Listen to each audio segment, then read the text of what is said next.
Ngibingelele kuwe mlaleli, ngiyathemba usaphila-ke. Mina-ke ngisicela kuwe-ke laphana-ke ukuthi-ke uma ngabe usamusha-ke kulo-ke leli khasi-ke leli-ke wenze okulungile-ke laphana-ke ungixhase-ke ucindezele-ke ibhathini usubscribe nje, akubizi imali, kumahhala nje ukhiphe nesenti-ke elimnyama-ke leli khona uzokwazi ukuthi-ke uthole nezinye-ke iy'ndaba-ke ezintsha-ke nje engizobe ngikufakela zona-ke kulo-ke leli khasi-ke leli-ke kusukela-ke manje-ke. Ukuze ungaphushi lezi ndaba ongakwenza njengamanje ukuthi-ke ucindezele-ke ibhathini usubscribe njengamanje-ke.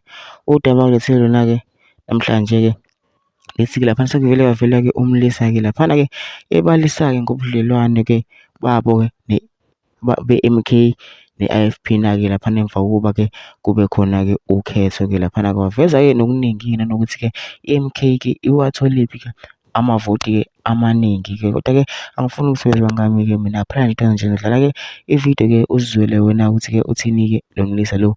Mina ngicela phansi masuzwile-ke le video leyo, ungene ma-comment section usho umbono wakho ukuthi nawe ucabangani-ke ngalo-ke lolu daba-ke lolu-ke masicindezele ibhathini nje usubscribe nje akubizi imali, kumahhala nje ukhiphe nesenti-ke elimnyama-ke leli-ke khona uzokwazi ukuthi-ke uthole nezinye-ke iy'ndaba-ke ezintsha-ke nje engizobe ngiyifaka-ke kulo-ke leli khasi-ke leli-ke kusukela-ke manje-ke. Ongakwenza njengamanje ukuthi-ke ucindezeleke ibhathini subscribe manje-ke nayo-ke le video-ke awuyithokozele.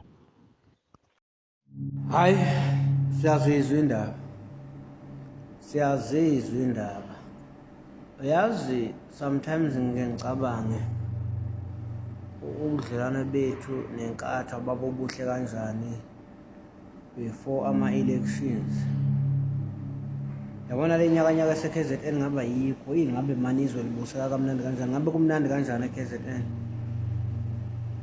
Yazi ngabe kumnandi, abanye babeze beyisholo bona bethi hayi cha sisathi ukushenxa kancane enkathini, siyovota sovotela i-MK bese siyabuya-ke size ekhaya. Into esiyifuna nje ukuthi silungise isizwe kuqala, sibuye isizwe sesingabuyela-ke ekhaya emva kwalokho.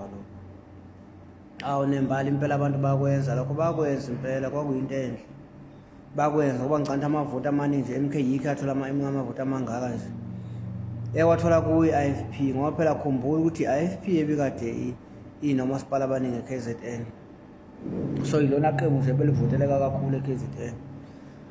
Nawo nangempela bakwenza abantu lokho. Akuphi la, uyabona lama-political party amancane ayinkinga ngento eyi-one, ngoba iy'nqumo nithathelwa upresident bawo. Akuphi la bathathelwa iy'nqumo kwathiwa yini silapho thina siyale ku-ANC ne-DA. Le ganu le ngaba yikho lokhu kungalawuleki kwezwe nje KZN, into engaba yikho leyo.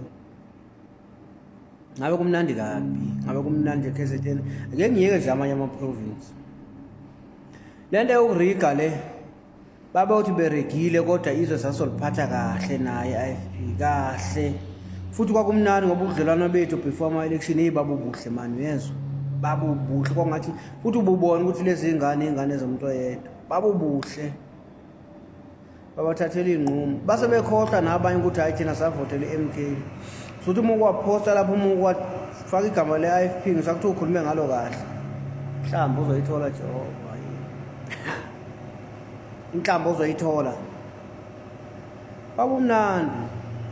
So sometimes ayethi uma behleli khona bekhumbule ukuthi kuke kwakuhle, yazi kuke kwaba mnandi, sike saba nobudlelwano obuhle ngenina. Kodwa one day le gane iyobhidlika, thina nenkatha siyobuye sikhumbulane ukuthi hayi bo sezingane zomuntu oyedwa zalo. Ungethi ngoba kwaphambana imibono la yaphambana khona, kodwa nje iyobuye ikhumbule ukuthi hayi bo thina njalo sike sanobudlelwano obuhle, ngoba le gane izobhidlika. Uma kubhidlika le gane le bazokhumbula ukuthi sike sazwana. Amanye amaphutho kuhamba lungiseka e-KZN. Ngabe kumnandi kanjani wejehova, ngabe kumnandi, ngabe lo mdodiswana awukho, ngabe izwe libuseka kamnandi. Insiza kusebenza ngabe iphumile manje emphakathini, ngabe siyabusa. Le ndaba yamanzi ukuthi besola amanzi, ngabe iplani manje livelile manje, inkinga akekho olawulayo, nomunye ufuna kube uye phambili.